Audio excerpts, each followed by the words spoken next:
Welcome back. You are watching the Chamwada report, this being the second edition of our focus on climate change talks in Paki. Time now to find out why members of the Maasai community came to participate in these talks. Meet Dan Olesapit and Stanley Kimaren. They say they came here to push for the rights of indigenous communities, that they've been adversely affected by climate change due to development activities, and they're here to dare the world to respect their rights and also challenge any policies that may tamper with their rights. Let's take a look, beginning with where they stay.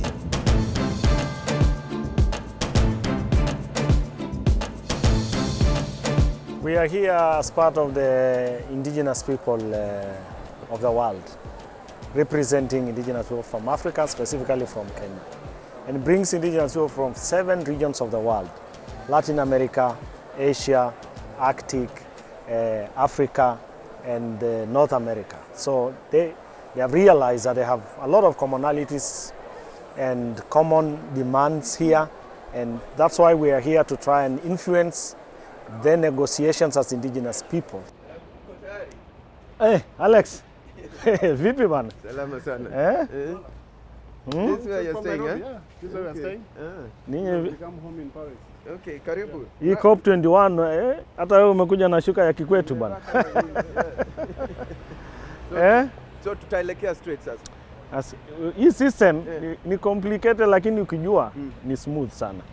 Kwa sababu tunaingia 3 systems. Yes. Tunapita hivi tuende kwa metro.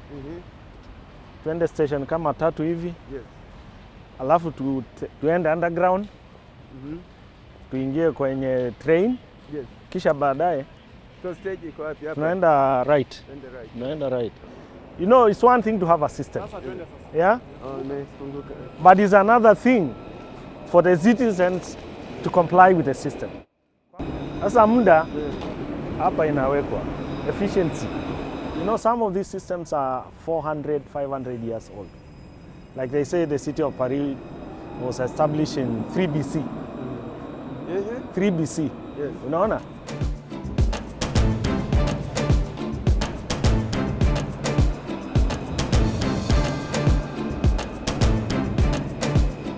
The challenge of climate change is carbon emissions, which is carbon dioxide. One of the greenhouse gases is carbon dioxide.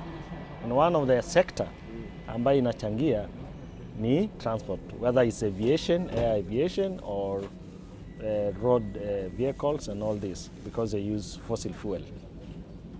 Yani ile petroli. Kama hii basi umereduce. Sasa hii unapunguza, unaona?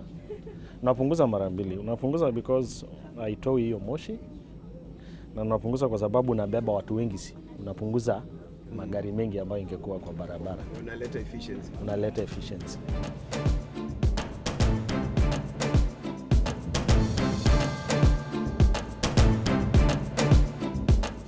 This place is called a pavilion, and in it there are many stands, including an indigenous people's pavilion, which basically is a space that brings indigenous peoples of the world together to share their perspectives on climate change. What is indigenous to you, and how are you affected in terms of climate change? Kenya is very much ahead with the issues of indigenous people, at least in terms of legislation. The Kenya Constitution 2010, Article 260, defines who is this marginalized community, and gives definition in terms of livelihood system, hunter-gatherers, nomadic pastoralists, and actually goes further to ask for affirmative action, including Article 240, which talks about the Equalization Fund. We are asking for full and effective participation of indigenous communities in the arrangement and institutional framework and decision-making organs of climate change regimes being designed here and at the national level.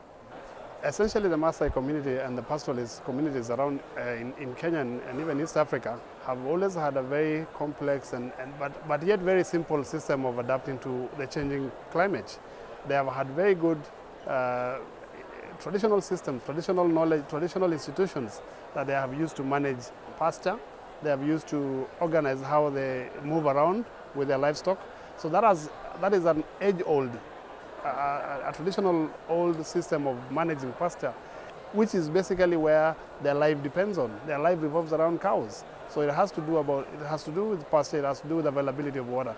And that is managed in a very traditional system that is agreed by elders, that is disseminated orally, that everybody understands and everybody follows. We come from Narok County, both me and my colleague Dan. And Narok, for example, the Mao forest, the Maasai Mao, with serious deforestation. We have seen how Mara rivers are drying, how tourism is affected, which affects the entire economy, which affects the entire Africa region, all the way to Egypt. It is not just a Kenyan issue, it's not a Maasai issue, it's a Kenyan, African, global issue. We have seen the floods, which is a confluence of infrastructural issues, yes, environmental degradation, yes, but also climate change. We've lived in Narok for many years, but these floods are intensifying. Drought, we have seen time and again, pastoral herds collapsing due to extreme and extended durations of dry weather conditions, without water, without pasture, devastating community safety nets and recovery strategies. We give this as a challenge to the county governments in Kenya to really take up an initiative to get engaged in global processes, because it is provided, even under the UN system, there is now provision for subnational entities to engage with a process like this and even get resources to support programs in their own counties and not just rely on the national government. For you, what are some of the things that are being done in the name of adapting to climate change that are tampering with your way of life? I think one of the challenges is land fragmentation. So you have privatization of land, essentially informed by the desire to release land to the market. Yet, the space they occupy is managed collectively because of the aridity, the dryness nature of this landscape. So privatization of land is one area where the collective decision making and management of the landscape is constrained. Then there are also scientific data that has demonized indigenous knowledge and pushed it to be archaic. But increasingly now we are getting to recognize that indigenous knowledge has a perspective that science must incorporate for better development. So one of the ways was through misinformed research that demonizes indigenous knowledge, and therefore there was no space for these communities. But now again the Constitution provides for the issue of dispute resolutions, yeah, which is part of the natural resource related challenge, conflict. So there is alternative dispute resolution in the Constitution of Kenya, but we need to see that in the reality. On that note, we come to the end of our program today. Next week, we will bring you a summary of the outcome of the talks in Paris on climate change.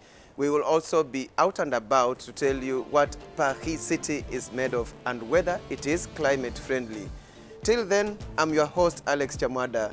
Thank you for watching.